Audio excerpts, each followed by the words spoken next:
At the end of today's NASCAR Camping World Truck Series race out at the Kansas Speedway, hard race for position in the closing laps between Kyle Busch and Joey Coulter driving a Richard Childress Motorsports truck. After the checkered flag, reportedly some contact, and after that, reportedly a physical altercation between Childress and Kyle Busch in the garage area. Kyle Busch picks a fight with the wrong guy. John Anderson, Dory Noka with you. What happens when a 65-year-old fights a 26-year-old?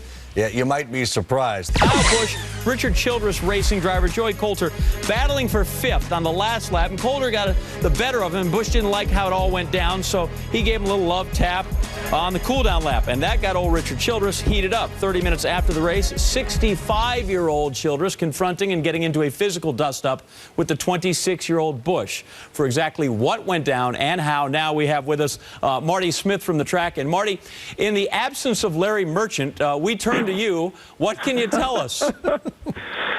As you discussed there, Busch got into Coulter on the cool-down lap. Basically, that's NASCAR driver code for, hey, brother, I see you, I'm here, and I do not like what you just did. So, in the aftermath, from what I'm told by many sources who are in and around the track today, this Childress-Busch drama goes way back. There was a time a few years back when they were wrecking a lot of cars unnecessarily, and at that point, Childress told Busch personally, look, let's calm this down.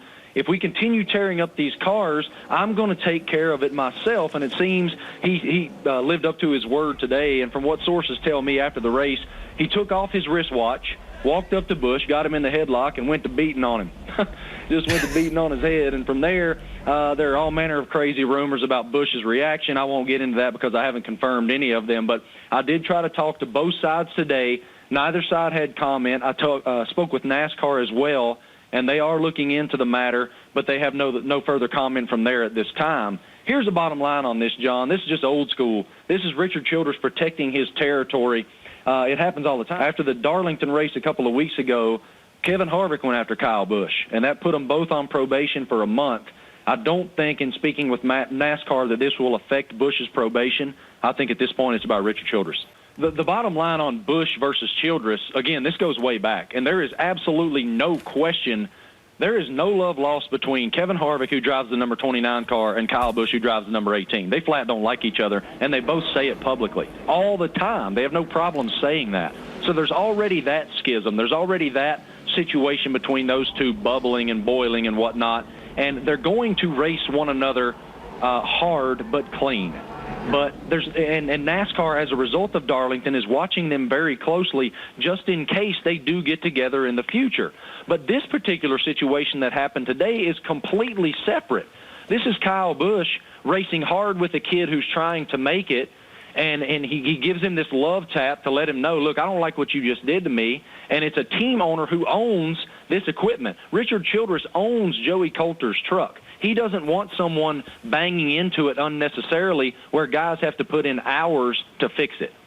Okay, and before we go, you touched on NASCAR's response here. You know, what are they doing trying to get to the bottom of this and diffusing it?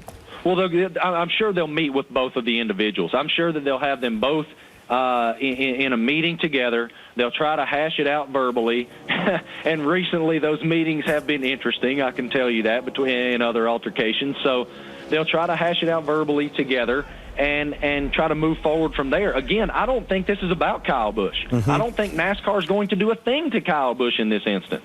What he did after the race happens all the time. But I think they're going to definitely discuss it with Richard Childress.